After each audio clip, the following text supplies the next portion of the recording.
Well guys, here's a nice little challenge for today.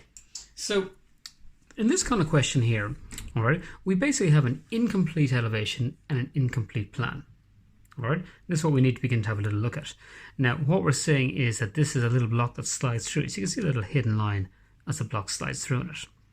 Alright, so we are going to try and do this by filling in the missing pieces. What's happening here, what's happening here. Alright, it's a little bit of an orthographic challenge. We also have to project an end elevation. Okay, so we'll do the end view over here. Okay.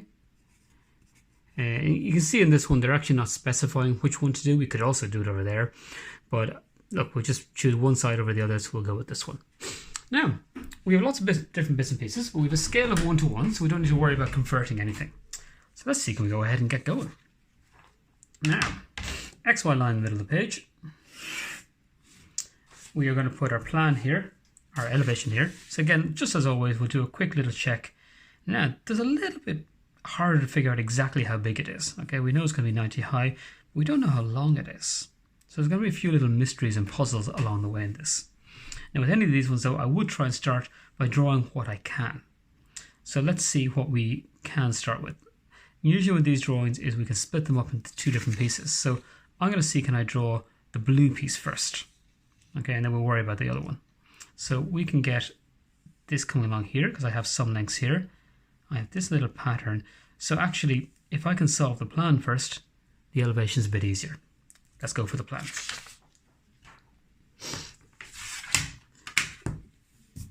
So what we'll do is we'll just decide to start it there. We'll put in a 20mm gap. Again, we just throw that construction along there, throw this one down here. Now this is just me really deciding I got to start somewhere. So that's my top corner of the plan. Now actually nothing happens there, but I have 15, 16, 15. So let's go ahead and put those in. Now 15 and 15 are 30. So all of those add up to 90. That's where I'm going with that. There's 0 and there's 15. Okay, and sometimes just take a moment, double check, 60. Perfect, perfect. So we can send those construction lines across, and again we'll send these ones across. All right. Now what else do we know? Well, we're coming in by 15, so this little bit in here is 15. Grand, and then I have a 45 and a 30. That's cool. Let's go stick these guys down. 15, and reset to 0 if the maths is annoying you. 45. And 30, or sometimes if you're just busy in the exam, you can see it only takes a second to do. And I know if I'm sitting here trying to record a video, seeing if the sun is going to come in or out, or if my 4-year-old downstairs is going to try and, flush something important down the toilet, you get distracted. It happens. So in those cases, just like if you guys are in an exam, it's no harm to make things easier in your mind. All right, so we got a few pieces here. Now, my little habit is I like to draw in some of the bits that I know are heavy. I'll stick them in because it just allows me to see where the drawing is going. Now there's something weird happening here, so I'll leave that, but I'll just put a heavy line on this guy to remind myself of what's going on. Okay, so now we have this funky thing here, and this is where all our missing lengths are coming from. Okay, I can see I have the little 15 at the end there. So that's just a semicircle. Now, in hindsight, if I was really smart and spotted this in the beginning, I'd have actually started the entire drawing with a circle. But I didn't. So we're going to see how well I've got my measurements going on. So I need the halfway point here. Okay, so there we go. That's going to be 45. And if you do your measurements right, you've no problems, but sometimes it can be a little bit tricky. So that center is going to be right here. Now, before I go draw that semicircle, I am going to check how good my measurements are. Oh, they're fabulous. Sometimes these things work out. So there's my little semicircle. Okay. How did I know to draw it? Well, it was there. Now, it's red, which means it's just a little guide. Okay, so I'm not going to get mad into, I'm not going to draw it heavy or anything like that. And I can see that that's picking up my hexagon. All right, we know it's a hexagon. Equally, I could have come down at, different angles and so on. Actually, it turns out I'm still going to have to do that. So that's a 30-degree angle. So we'll come down like this, and we'll see this is where it meets. Now just check, that one is going to be a heavy line, so I can pop that in heavy. I can see it in the drawing. And then we'll have the same thing coming up here, or you could come straight down. But I'm going to do both and just make sure I'm on the right track. So this should join up, and there we have it.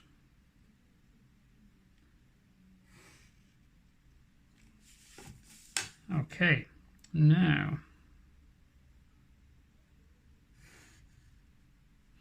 that's a little bit easier. So again, we'll just send a projection up here because we know something's going on in the elevation. I can't speak anymore. Slowly going mad in our pandemic times. Okay, another 15 out, and again another little projection. Okay, so this is a load of good news. I'm a little tighter on my page than I'd like to be, but it does look like it's going to fit. And now it's great to see we've been off camera for the last couple of minutes. But you guys are such fabulous little drawers that you'll be able to figure that out, no problem. So we'll reposition our page. Now, I've a load of this stuff down here. I can project some of this up. I do have some heights. So let's see, I know that this is going to be 90 high. So we may as well get that in place. There we are.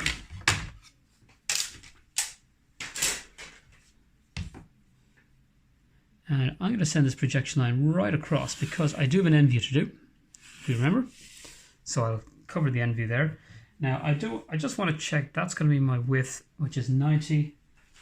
I have a 20 mm gap, so I do need 110, and I have it. That's fine. That's fine. Okay, so that goes all the way up to the top. And we have in this one, we have that as a heavy line. Okay. So it starts to have a slope down at that point. Now we had a little bit of a wobble with our pencil, so let's go fix this guy. We'll send this all the way up to the top, because now I know where my flat piece of the top is. Okay, the slope goes down there.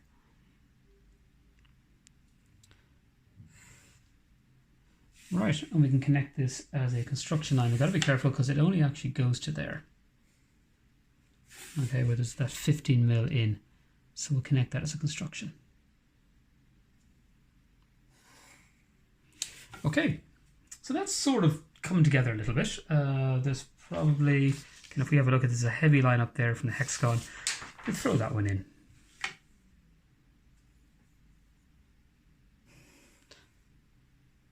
Okay, now let's have a look at this end view. Okay, because we can't, I don't know where this guy is really going to be. Oh, actually, no, I do know. It's going to be 20 mm up. We'll draw the end view first. So I'm going to pop this down here. It's my 45 degree. Now, these were construction lines. I'm just going to rub out the additional bits here. It doesn't have to be perfect, but it does sometimes get in the way if they're too long. Okay, and it was fine from earlier on. I was throwing the constructions across. There we go. So again, just like we normally do, I want to just box this guy off. This is where the edges are going to be. That's one edge, and the bottom edge. Okay, edge is on camera. Fabulous. Is going to be there, and this goes the whole way up. Okay, so that's where my end view is. And we'll do a little quick camera check. This is just, look at that, just fitting in nicely. All right, what do we have that we can bring across? Well, we are going to be looking from this view. So along from here. Okay, so I definitely will see the bits of the little triangle, so I'll send them up there.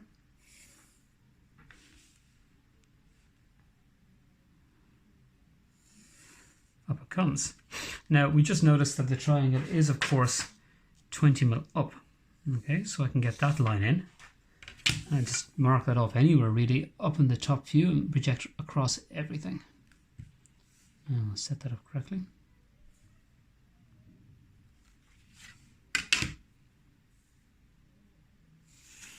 There it goes, all the way across.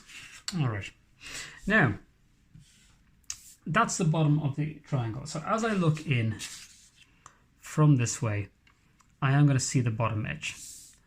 That's this here. So I'm going to heavy that in so I can see where I'm going. All right, we're told in the question it's an equilateral triangle. So let's just draw the top of that. Okay, again, you can use your compass or your set square. Really not much in it. It's quite straightforward as a construction. I'll use the set square. There we go. Now I want to double check that I'm right. This line here should line up. And there we have it. Okay, so we can heavy that guy in because we're definitely seeing this end of it.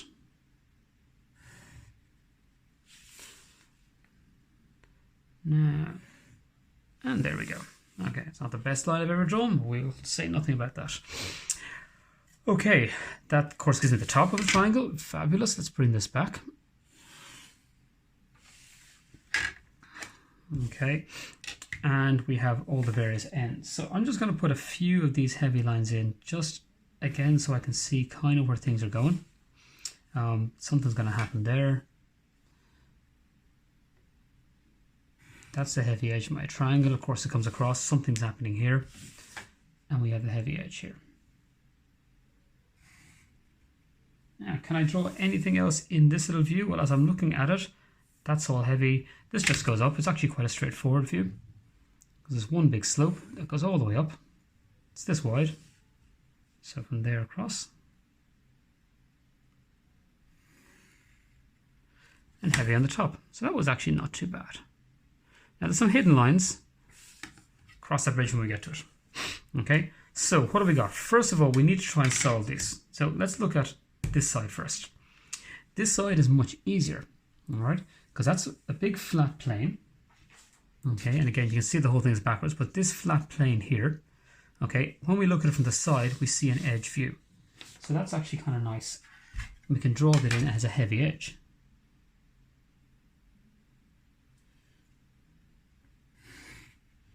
Now, if our triangle had 3 points, let's call them 1, 2, and 3.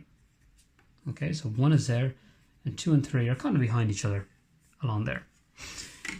1 comes across and meets this face. It meets it there. So that's where 1 is. Well, let's bring it down. Now, when we look at our triangle, 1 is also this construction line along here. So when we bring this straight down, that's where it is. That's 1. I'm calling all the points along this edge 1, otherwise it would just get tedious. So that's the heavy bit. And that's where it disappears into the face. We'll do exactly the same with 2 and 3. Okay, so again, they're heavy until here, because it disappears into the edge. We'll send them down. Okay, so they're somewhere along here. And again, we know which ones they are. So 3 is this one, which makes that 2. Double check. Yep, that's 2. Okay. So they end up going in until here and here. So what this looks like now is goes into there, disappears. Okay. So of course this point connects to this one. So there we have it.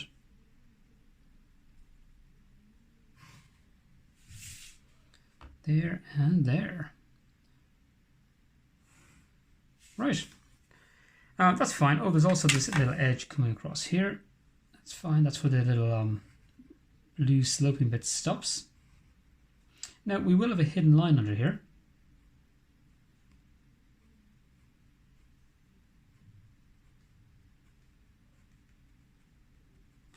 Because of course that edge continues underneath it.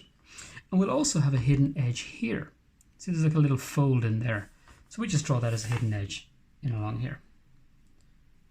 So that's really how this kind of drawing works.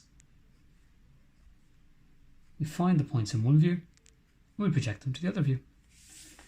Let's see, can we apply it over here? Okay, so 1 comes along here. Now, this is kind of a weird one, all right, because this piece is a flat surface and the lower pieces are kind of bendy, so these ones here. So 1 is going to come in and hit that surface. I can see it down in the plan. Okay, so that's 1 where it starts, and that's 1 where it contacts. It hits this big flat face, so it's going to hit it there. All right, so this one essentially, you can see this if you look at the drawing, it kind of gives you a hint, it brings it down a bit further. I wouldn't always draw them partially, but I just want to show you where that goes. But something does happen here, because let's look at the edges. So remember, that's a vertical surface. Okay, just tilted at an angle. So it does actually go all the way into there. So that's 3. So 3 actually contacts in here. And 2 is going to do exactly the same thing, because they're nice and symmetrical. There's 2. Comes along here and it stops at that face. So we got to figure out where it stops. Let's send it up. Now one of these is going to be directly behind the other, so we only need to actually do 2, technically speaking. So let's see where 2 is, because remember we looked this way to see the elevation. 2 is on this line going across. It's coming up here, so there it is. That's 2, which means it comes in like this. All right, so that face, we can finish that off here. That goes down like that. Okay, now, where does it go back to? This is where it gets a little bit trickier. Okay, and this is the kind of hard part, because I can't really see where it stops. You can see there's a bit of a funkiness in the face here, but it's not as easy to pick it out. And whenever we get stuck in these things, we just move through our different views. So I can't see it here, can't see it here. What about here? Well, remember, what did we leave out of this view? We left out these hidden lines. So let's go back and put them in. So this is where this piece finishes. Do the 2 of them together because they're symmetrical. We'll send this up here. And here. And those, of course, are hidden lines. And look what we see. We see that where that intersection is. Bring that back over here. We'll do the same on this side.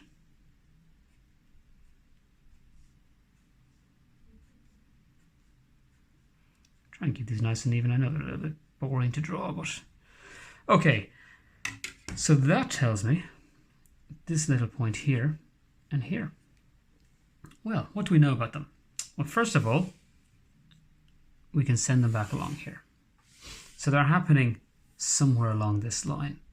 Okay, let's give them a name, because it's hard to, oh, we're talking about this little point. So we just call them, I'll actually just do 2, because 2 is the only one that I can see. All right. So 2 is there, so that's a little x, and x is somewhere on this line. What else do we know about x? Well, let's bring it back, and we know it's here. So bring it up, we know it's here, and now we've found it. Now, I guess what I want you to see there is, I mean, you may be able to visualize where that is, but if you weren't, this is how we kind of systematically figured out what do we know about x, where is it, and now we solved it. And now you can solve the final piece of the puzzle, which is this line comes down here until it meets x, and then x connects to 2. That's a little bit tricky, a little bit different from what we're used to, but it's a lovely little bit of thinking, and it's a lovely little orthographic puzzle.